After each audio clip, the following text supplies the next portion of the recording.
What's up, world? Welcome back to I Mix What I Like. Again, I'm Jared Ball, happy to be your host. Please like, share, subscribe, support the Patreon, do whatever you can or would like to support the effort here. And if you do sign up at Patreon, even as just a free member, you can join the virtual birthday party I'm hosting Sunday, September 28th. So, as I've said, I'm supporting future Dr. Sudeep Bhattacharya on this research project comparing Black and Asian economics to try to in some way add some response to all of the persistent conversation that, from my vantage point, is often condemning Black people here in the United States for not doing what other immigrant groups have been able to do miraculously. And often the conversation, as is the case with so many, is absent any data, research, analysis, proper frame, consideration, study, so on and so on. So, as will continue to be the case in collecting some of this research and investigating what has already been said on our way to a lit review. Let me just show you one example of the kind of research that exists but is often ignored. So, as you see here in this article from the Journal of Socio-Economics 2008, Culture and Entrepreneurship, African American and Immigrant Self-Employment in the United States, Vicky Bogan and William Darity, who many know as Sandy Darity, one of the leading proponents of at least a form of reparations for Black people here in the United States. I will leave the full citation in the show description and invite others to chime in, check out the article, see if what little I discuss of it here comports with their analysis. But in many ways, the point that I'm looking to assess and lend some support to is made pretty clearly, even right here at the beginning. So, right here from the abstract, this paper analyzes the evolution of African American entrepreneurship by comparing the patterns of development of African American entrepreneurship and immigrant entrepreneurship. Whereas most literature focuses on African American culture as a reason for limited entrepreneurial success compared to certain immigrant groups, this paper examines how social, economic, and political forces have adversely influenced the development of Black entrepreneurship compared to various immigrant groups. Using 90 years of census data, we also find empirical support consistent with our assertion that many immigrants have resources not available to native non-whites that facilitate entrepreneurship. So, in other words, as I and others have been arguing for a minute now, Black people just don't have the access, the support, the infrastructure, the social and political relationships that allow for certain segments of certain communities to do well within the business environment. This has nothing to do with immigrants, Asians, or any other having some superior business culture that or collective culture that allows them to thrive where Black people in this country or anywhere cannot. While low levels of education, low asset levels, smaller probabilities of having self-employed parents, demographic trends, and discrimination all have been cited as reasons for limited level of entrepreneurship in African American community, much of the social capital literature addressing African American entrepreneurship concentrates on African American culture as the primary reason for the paucity of Black entrepreneurs. General comparisons between African American and immigrant entrepreneurs are common. Asian Americans are seen as the classic small business story, while scholars and journalists often address Black entrepreneurship by asking, what's wrong with Blacks? And this, again, continues to happen throughout discussions implicitly or explicitly in documentaries, The Donut King, for instance, or Black-led discussions where Black people are invited to accept the imposed narrative and blame themselves and their own communities for lack of success, a lack of business success relative to Asians or any other group. And yet none of it is based in data or study, and it's just simply wrong. This is not a question of what's wrong with Blacks. This is a question of what's wrong with capitalism, colonialism, unequal opportunity, the pitting of one community against another, so that the 800 people, as Forbes continues to report, who are worth $6.23 trillion, can live largely in either anonymity or under the praise and the awe of the rest of us.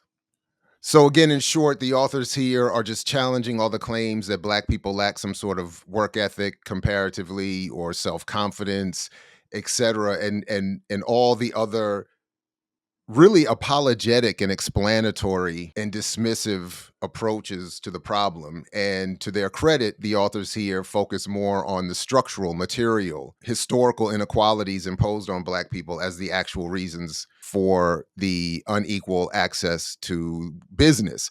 I would then just want to argue and add, the article doesn't make this point, but I would want to add here that access to business is not a solution for any community in terms of closing wealth gaps and overturning historical imbalances in power and wealth, etc. So were even Black and Asian or anyone to have the same access to the business community and possibilities within the business community that whites have, it would not solve the problem, because even within white America, there is a class problem. There is inequality. They do go over here with some added detail, some of what I covered in even my forthcoming chapter on the narrative history of Black capitalism, that a lot of the mythology, as I'm describing it, emerges post slavery, where, as they say here, freed slaves functioning in personal services and trades that whites perceived to be too menial. That's where Black people were able to find their relative business success. And the same pattern exists to this day. Wherever whites feel it is unnecessary or it is not in their interest to be involved, they're not. And you might see some Black businesses be able to make a little bit of headway. But then, as we also have seen, whether it's Uncle Nearest or Slutty Vegan or any number of other Black commercial efforts, there is still a need to appease white investment and white consumption if there is ever to be the kind of expansion and quote unquote success that many wish that they would have. They make reference here again to what we've talked about somewhat consistently, that the fantasy encouraged through segregation that a group economy would allow Black people to thrive in ways akin to whites is part of, well, just that, the fantasy. And as they say later on the same page, since Black manufacturers were undercapitalized, the high cost of advertising and product promotion made it difficult for Black entrepreneurs to compete. And again, the same problem here. If you don't have access to outside investment to pay for the kinds of advertising, to be able to afford to pay to hit certain outlets, you're going to be limited and undercapitalized, meaning, and for the most part, Black investors cannot compete with white investors. So either you go after the white investors, which again goes back to my point about this all being a fantasy mythology, and that even the concept of Black business is a lie. That's where I'm it becomes evident yet again. So again, someone we've talked about a number of times here, Andrew Brimmer. They mentioned a little bit more of what is called here the Brimmer hypothesis, that segregation had, as they say here, some positive effects on the earnings of self-employed Black people. But as they highlight, using a paper that I did actually download and look at, Ann Kruger's The Economics of Discrimination from 1963, whereas they say here, until the 1960s, Black business developed within the sheltered environment where Black firms exclusively served a Black clientele who had no option of patronizing white-owned businesses. This created a virtual racial bifurcation in the United States economy, formalized in Ann Kruger's well-known paper, The Economics of Discrimination from 1963, which illustrated how the Black and white sectors of the U.S. economy could be thought of as operating as separate countries in an international trade model with distinct capital-labor ratios. De facto, Kruger's model of restricted capital inflows into the Black community treats Black businesses as if they were protected from white competition in the same way a tariff protects an industry from foreign competition. As I would argue, what the paper and the argument ultimately demonstrates, and what is being argued in this one, is that those two so-called separate countries, Black and white, again, are not equal. So Kruger's paper talks a little bit about this. It's shown in this paper. We've talked a little bit about it. The forms of Black business, their place in the broader business corporate environment. So putting it into language that I would prefer, the two countries being described here have a very colonial relationship. One country, that is white America, has all the dominant access to capital, military, manufacturing, and so on. The Black country may have its own economy, but it's a lot smaller. It has no military defense, which they don't really talk about, but I'm adding that there's no military defense component where, as is the case with white America, the military can be used to not only, as they talk about here, get involved in protecting and expanding the reach of American political power through tariffs and trade agreements, but can also be used, that is the military, to conquer other communities, countries, land, regions, to protect the extraction of raw materials and trade routes, et cetera, and so forth. Black America can't do any of that.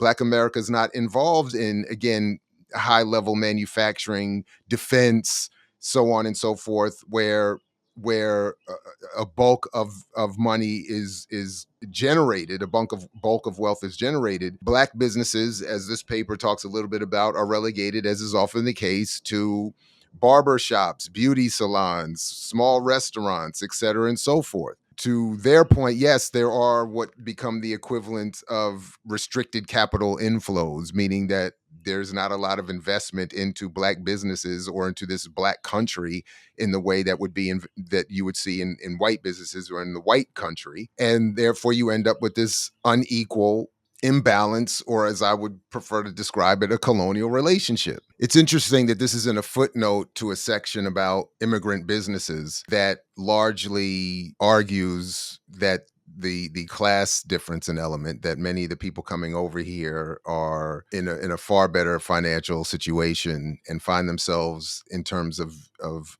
white supremacy in the United States, a rung or two up vis-a-vis black people. But it's interesting in this footnote is where you find Butler and others have asserted that the primary difference between black and immigrant entrepreneurs was that black business owners were forced to develop separate enterprises and sell in a restricted marketplace, while immigrants were allowed to operate in the economic mainstream. This is exactly the point that I raised during the Donut King discussion. That, remember, the Donut King was making all this money selling donuts to white customers, whereas black businesses often relegated to targeting black customers with less money, so on and so on, and so on and so on, don't have that ability to reach the economic mainstream. So this again has nothing to do with black people being culturally deficient. It has everything to do with this country being a settler, colonial, white supremacist, capitalist country that affords certain opportunities to some and others to others. And again, even in the context of this Asian comparison, when we're talking about the Donut King, we're talking about donuts. We're not talking about large scale manufacturing and so on and so on. We're talking about donuts. All right. But the point is, black businesses don't have that access.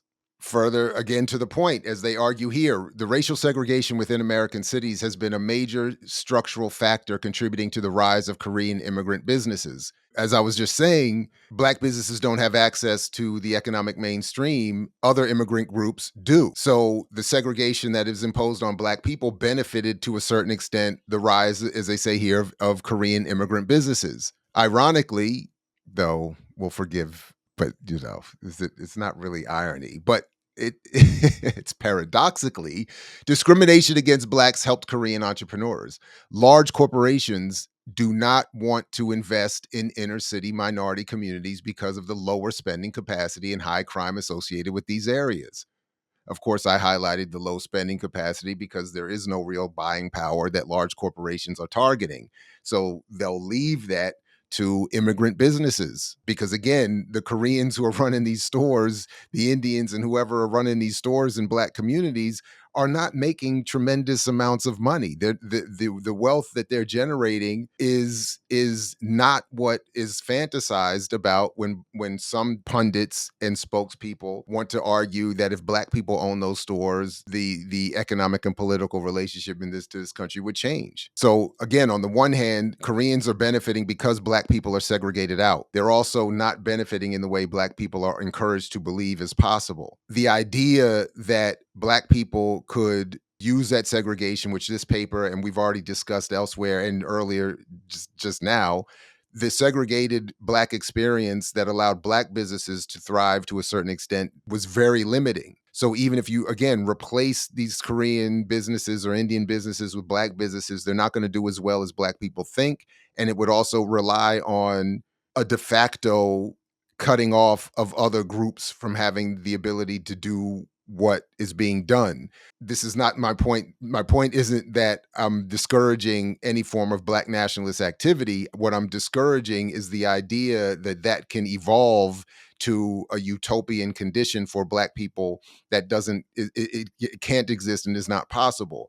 What I am encouraging is that people, that to the extent possible, we adjust our frame to see ourselves as being less in competition with other immigrant and oppressed communities, and see that this is a competition imposed on us by a white ruling elite. The paper does acknowledge that there are immigrant disadvantages. It's not all just roses and sunshine and roses for them, but as the paper points out, they just don't have it as bad as Black people. Duh. I highlighted this, but I don't pretend to understand univariate probit models. So I cannot co-sign the method here. I'm just acknowledging the conclusion that they draw, that all of this analysis further supports our claim that immigrant entrepreneurship in the US has been facilitated by factors not available to African American entrepreneurs. So again, the point of this article, and my point as well, is that Black people are not suffering from some cultural deformity that inhibits their ability to develop businesses. They suffer from a particular hostile relationship to the United States that prohibits Black entrepreneurs from doing what other communities are able to do. So, as they just summarize here in the conclusion, Black people have basically looked to be as business minded as anyone else for more than a century. Once given relative equal opportunity, Black people try to become as much an entrepreneurial community as anybody else. However, as they write here, comparisons with immigrant groups points to a different explanation, one that is not born out of cultural differences. Consistently throughout history, discriminatory practices, institutions, and legislation have restricted African American entrepreneurs at every stage of business development. So again, this is not because Asians have some superior culture, it's because they have a superior relationship to this white settler colonial capitalist society that is that than do Black people. And as I would want to highlight here again, that this has everything to do with discriminatory practices, institutions, and legislation. So rather than targeting this nonsense around Black people need to do better in supporting one another, circulating dollars, and starting businesses, the emphasis should be, to the extent that folks want to address themselves to this country in relatively legal means, to go for public policy adjustment. Demand more people that they're electing or supporting with the vote to write legislation and support policy that will allow for not only more business development, but for a redistribution of the wealth that's generated from all the business activity in this country. But I find the very end of this article fascinating, and sort of, I feel like, leaves us on a cliffhanger. So I'm excited to continue to investigate not only more of these arguments and research and data specific to comparing Black and Asian and other immigrant communities in terms of business and economic development, but specifically what the authors here may have been writing since this paper came out almost 20 years ago. There is evidence that Black business ownership produces non-economic benefits.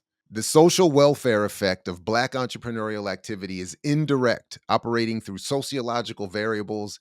This finding is consistent with the social buffers argument, for it implies that the visibility of Black firms may be more important than their actual economic performance.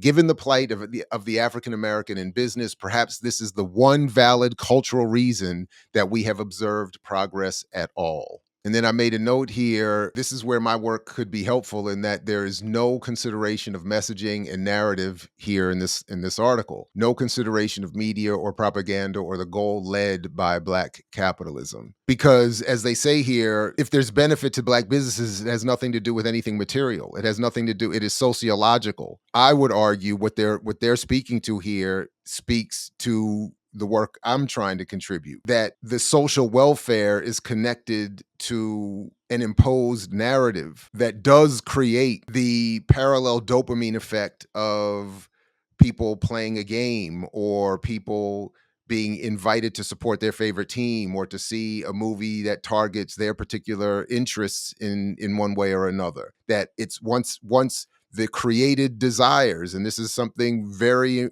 big and often misunderstood in media studies. The desires that we have are themselves created, and then once they are satisfied in the way that benefits those who have produced those desires in the first place, we get an equivalent, if not literal, dopamine hit that makes us feel better and want to continue to support that process. In this case, Black capitalism as a narrative continues to impose this idea that Black people can solve all of the historical wrongs done to us via a business or entrepreneurial path. So when people engage in that, when Black people see the business environment that has been encouraged and so propagated for so long, the response is a positive one, even if in reality there is no material benefit, there is absolutely no change. And it goes back exactly to what Harold Laswell said is the purpose of propaganda: to adjust people's responses and attitudes towards the conditions that they are suffering or is imposed on them. But that does not at all change the material conditions themselves. So it's just the attitude to those conditions that Black business and propaganda encourage in Black targeted audiences. So a lot more to come as this project continues and this research continues. So obviously stick around for that, and definitely leave a comment with your thoughts and responses to what you've seen here. And let's continue to try to move beyond the imposed myths and narratives around Black economics and what can be done to actually change those material conditions. All right, peace, everybody. Only if you're willing to fight for it, like Fred Hampton used to say. And I'll catch you next time right here at... And what do you sacrifice? Calm, kindness, kinship, love. I've given up all chance at inner peace. I made my mind a sunless space. I share my dreams with ghosts. I wake up every day to an equation I wrote 15 years ago for which there's only one conclusion. I'm damned for what I do. My anger, my ego, my unwillingness to yield, my eagerness to fight, that set me on a path from which there's no escape. I yearn to be a savior against injustice without contemplating the cost, and by the time I look down, there's no longer any ground beneath my feet. What is my sacrifice? I'm condemned to use the tools of my enemy to defeat them. I burn my decency for someone else's future. I burn my life to make a sunrise that I know I'll never see. Now, the ego that started this fight will never have a mirror or an audience or the light of gratitude. So what do I sacrifice? Everything, everything, everything, everything. I mix what I like, what I like, what I like, what I like, what I like.